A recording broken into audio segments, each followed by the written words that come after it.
So as you can see, there are three pages currently here, and I want to delete the page 2.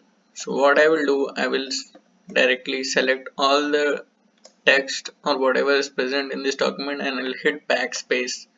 So it will certainly delete the page on page second from the document which you want to delete. So this is the method which I have used to delete a page in Google Docs.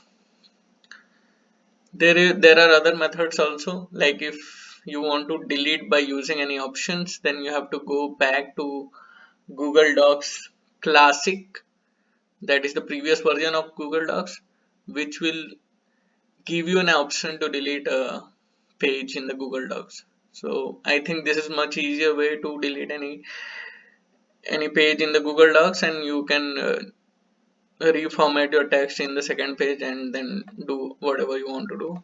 So this is my tutorial. Thanks for watching.